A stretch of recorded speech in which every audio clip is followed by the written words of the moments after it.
చేయి చేయి కలుపుదాం పచ్చదనాన్ని పరిరక్షిద్దాం అన్న నినాదంతో చేపట్టిన టీవీ9 సీడ్ బాల్ క్యాంపెయిన్ కి అనూహ్య స్పందన వచ్చింది. ఈ సీడ్ బాల్ క్యాంపెయిన్ లో విద్యార్థులు, యువకులు ఉత్సాహంగా పాల్గొన్నారు. టీవీ9 సిఎస్ఏ కలిసి చేపట్టిన ఈ కార్యక్రమాన్ని ప్రోత్సహిస్తూ తెలంగాణ ప్రభుత్వం అభినందనలు తెలిపింది. టీవీ9 ప్రత్యేకంగా నిర్వహిస్తున్న కార్యక్రమం సీడ్ బాల్ కార్యక్రమం. సీడ్ బాల్ కార్యక్రమంలో ఈ బంకమట్టి, ఎరువులు, విత్తనాలు కలిపి ఒక బాల్స్ని తయారు చేసి ఎక్కడైతే ఓపెన్ ప్లేస్ ఉంటుందో అక్కడ వీటిని చేయటం వల్ల ఇందులో ఉన్న బంకమట్టిలో ఉన్న తేమ వల్ల వర్షం పడేంత వరకు ఆ విత్తనానికి కావాల్సిన బలం చేకూరుస్తుంది. వర్షం పడ్డప్పుడు వాతావరణాన్ని బట్టి మొక్కలు మొలుస్తాయి. మంత్రి కొండా సురేఖ ప్రత్యేకంగా కార్యక్రమానికి వచ్చారు. మేడంతో మాట్లాడదాం. మేడం, యాజ్ ఎ మినిస్టర్గా పర్యావరణము, మొక్కలు నాటడము, వన మహోత్సవం కార్యక్రమం ఈ ప్రభుత్వం ఎలా తీసుకెళ్తుంది? కార్యక్రమం ఎలా ఉంది? చాలా హ్యాపీగా ఉందండి. ఎందుకు అనంటే ఫారెస్ట్ డిపార్ట్మెంట్ ఏదైతే చేయాలో అది ఈరోజు ఒక టీవీ9 మీ ఇన్స్టిట్యూట్ నుంచి చేయడం అనేది చాలా హ్యాపీగా ఉంది. నేను మా వాళ్ళకి మీటింగ్ పెట్టినప్పుడు వన మహోత్సవం ఇది చెప్పాను, కానీ వాళ్ళు ప్రిపేర్ అవ్వలేదు. నెక్స్ట్ ఇయర్ మేము కూడా ప్రిపేర్ అవుతాం. ఎందుకంటే దీంతో చాలా లాభాలు ఉన్నాయి. మనం మామూలుగా మొక్క నాటి రక్షించడం కంటే కూడా ఈ విధంగా చేయడం వల్ల ఇందులో ఉన్న ప్రతి విత్తనం కూడా మొలకెత్తుతుంది. ప్లస్ మనం దీంట్లో పెట్టేటువంటి ఎరువు వల్ల భూమికి కూడా సారవంతమైనటువంటి బలాన్ని ఇచ్చేటువంటి అవకాశం ఉంటుంది. ఎప్పుడు వర్షం పడ్డా కూడా అప్పుడు మనకి ఈ వర్షాకాలమే ఇది మొలవాలనేది లేదు. మామూలు అప్పుడు పెట్టినా కూడా వర్షాలు పడ్డప్పుడు ఆటోమేటిక్గా ఇందులో ఉన్నటువంటి విత్తనాలు ఇది మట్టి ఓపెన్ అవ్వడము, ఈ విత్తనాలు మొలకెత్తడము జరుగుతుంది. ఇవి చనిపోతాయి అనేటువంటి బాధ కూడా ఉండదు. మనం ఒకవేళ విత్తనాలు బయట వేస్తే ఏమవుతుంది, పక్షులు అటువంటివి తినడం వలన మనం వేసిన విత్తనాలన్నీ కూడా వృధా అయ్యేటువంటి అవకాశం ఉంటుంది. దీనివల్ల ఏమవుతుందంటే 100% మనకు ప్లాంటేషన్ అనేది వస్తుంది. రావడం వల్ల ఎక్కడైతే మనకు అంటే మధ్య మధ్యలో బ్లాక్స్ కొన్ని ఓపెన్ ఉంటాయి ప్లాంటేషన్ మనకు అడవులలో, అట్లాంటి బ్లాక్స్లలో ఇవి వేసినప్పుడు మనం టోటల్గా ఫారెస్ట్ని మొత్తం థిక్నెస్గా చేసేటువంటి అవకాశం ఉంటుంది. కాబట్టి టీవీ9 వాళ్ళకు చాలా ధన్యవాదాలు ఈ కార్యక్రమం తీసుకున్నందుకు. యాజ్ ఎ మినిస్టర్గా ఫారెస్ట్రీ డిపార్ట్మెంట్ మీ హ్యాండ్ ఓవర్లో ఉంది కాబట్టి వచ్చే భవిష్యత్తు కాలంలో ఈ అడవుల పరిరక్షణకు, అడవులను పెంచడానికి, వన మహోత్సవం కార్యక్రమం ఉధృతంగా తీసుకెళ్ళడానికి ఎటువంటి ప్రణాళికలు ఉండబోతున్నాయి? 100% అంటే మీలాంటి వాళ్ళే కాకుండా మామూలుగా ఆర్గనైజేషన్స్ ఉంటాయి, ఏదైతే వాలంటరీ ఆర్గనైజేషన్స్ కానీ ఎవరినైనా కూడా మేము ఇందులో ఇన్వాల్వ్ చేస్తామండి. మేము అన్ని డిపార్ట్మెంట్స్కి కూడా మేము టార్గెట్స్ పెడతాము. ప్రతి డిపార్ట్మెంట్ టార్గెట్ కూడా వాళ్ళు రీచ్ అవ్వాల్సిన అవసరం ఉన్నది. ఇప్పటికే మేము అందరికీ కూడా మాకు ఏవైతే లింక్డ్ కొన్ని ఉంటాయి, మున్సిపాలిటీ ఉంటుంది, ఆర్ఎండ్బి ఉంటుంది, పంచాయతీ రాజు ఉంటుంది, ఇట్లాంటివి కొన్ని డిపార్ట్మెంట్స్ ఉంటాయి, వాళ్ళకి మేము టార్గెట్ పెడతాం. ఈసారి 18 కోట్ల మొక్కలు పెట్టాలని లక్ష్యంగా పెట్టుకున్నాము. లాస్ట్ టైం 95% మేము రీచ్ అయ్యాము. ఈసారి 100% కూడా రీచ్ అవ్వడానికి మేము ప్రయత్నం చేస్తా ఉన్నాం. వన మహోత్సవం అనేది మున్షీ గారు ఎప్పుడైతే ఇందిరాగాంధీ గారు ప్రధానమంత్రిగా ఉన్నప్పుడు, ఆయన ఫారెస్ట్ మినిస్టర్గా ఉన్నప్పుడు ఆయన మొదలుపెట్టిన కార్యక్రమం 75 వసంతాలు కూడా పూర్తి చేసుకున్నాం మనం ఈ మధ్య కాలంలోనే. ఇది కంటిన్యూస్ ప్రోగ్రామ్. ఎందుకనంటే ఈ గ్లోబల్ వార్మింగ్ ద్వారా ఈరోజు మనకు చూస్తూ ఉన్నాము, సునామీలు కానీ, భూకంపాలు కానీ, వర్షాలు రాకపోవడం కానీ, ఇవన్నీ కూడా కారణం ఏంటి అంటే మనము వృక్ష సంపదను రక్షించుకోకపోవడం వలన ఇవన్నీ జరుగుతూ ఉన్నాయి. వృక్షాలను మనం కాపాడితే మనల్ని వృక్షాలు కాపాడతాయి. కాబట్టి చెట్లను మనం రక్షించుకోవాలి. మన జనరేషన్ని, మన ఫ్యూచర్ జనరేషన్ని, మనల్ని కూడా మనం రక్షించుకుంటే బాగుంటుంది. మొక్కే కదా అని చెప్పేసి మనం నిర్లక్ష్యం చేయొద్దండి. ఆ మొక్క ద్వారానే మనం ఈరోజు బ్రతికున్నాము అని అంటే అది ఆ కార్బన్ డైఆక్సైడ్ తీసుకొని ఆక్సిజన్ మనకు వదులుతుంది. కాబట్టి మనం ఎంత ఎక్కువ మొక్కలను పెంచితే అంత ఎక్కువ ఆక్సిజన్ మనం తీసుకోగలుగుతాం. ఒక పక్క మొక్కలు పెంచినా కూడా పొల్యూషన్ని మనం తగ్గించుకోకపోయినా కూడా మనకు లాభం లేదు. కాబట్టి దాన్ని కూడా కాపాడుకోవాల్సిన బాధ్యత ఉంది. దాని మీద కూడా అదే ఎన్విరాన్మెంట్ మినిస్టర్గా వాటి మీద కూడా మేము దృష్టి సారిస్తూ ఉన్నాము. కంపెనీలకు కానీ, ఇండస్ట్రీస్కి కానీ వాళ్ళకి మేము ఎప్పటికప్పుడు నోటీసులు ఇచ్చి ఏవైతే మన పొల్యూటెడ్గా ఉన్నాయో వాళ్ళకు మళ్ళీ సెట్ చేసుకోమని చెప్తా ఉన్నాం. మ్యాక్సిమం ఈరోజు ఏదైతే పటాన్ చెరువు ఏరియా సైడ్ ఉన్న వాటి అన్నిటిని కూడా బయటకు షిఫ్ట్ చేయాల్సిన అవసరం ఉన్నది.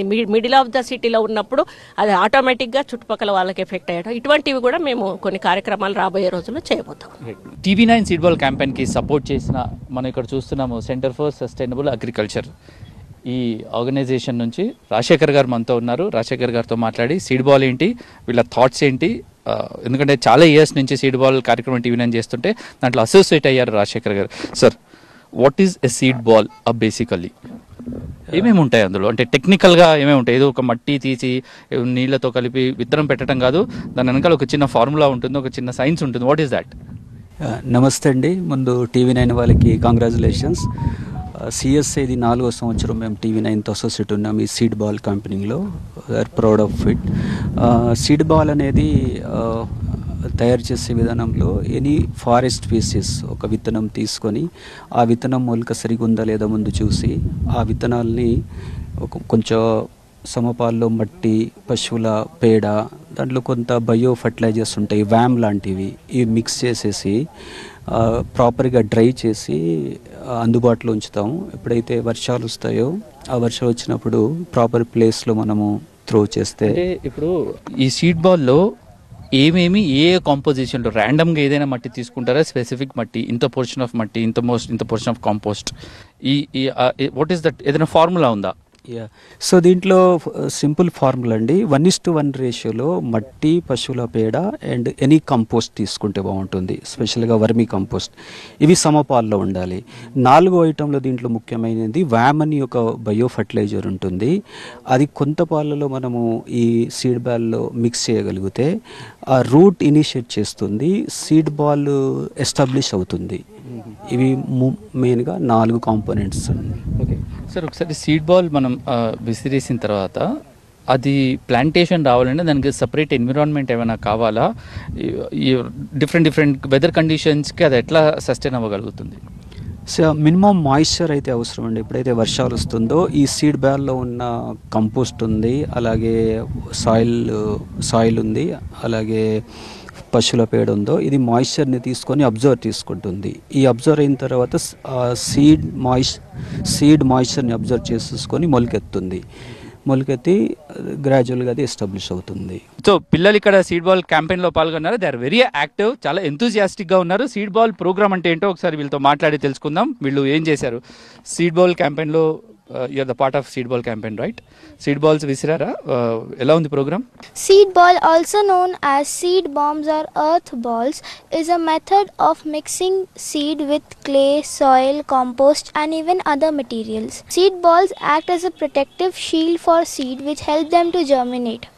Seed ball also protect them from harsh climates, pests and soil erosion.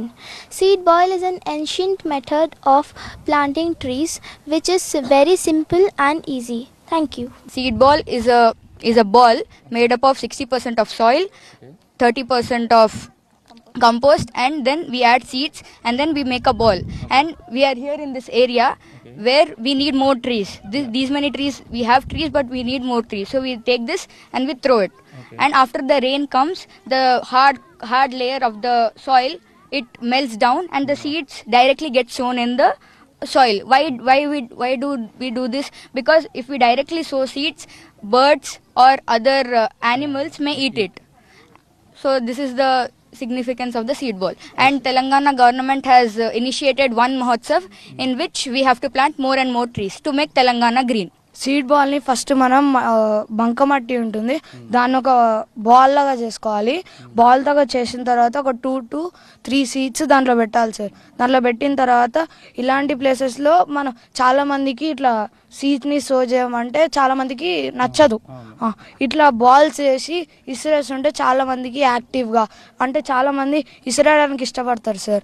అందులో మనం ఇలా చేసినప్పుడు వాళ్ళు ఇసిరేసినప్పుడు అవి అక్కడ పడి వర్షం పడ్డప్పుడు మెల్ట్ అయిపోయి సీడ్ అవుతుంది. అది లేదు మనం సీడ్ మామూలుగా పెడితే పక్షులు కూడా వచ్చి తినవచ్చు. ఇట్లా ఇసిరేయడం వల్ల స్టూడెంట్స్కి చాలా ఫన్ ఉంటుంది, యాక్టివ్గా ఉంటారు, ఇసిరేస్తారు.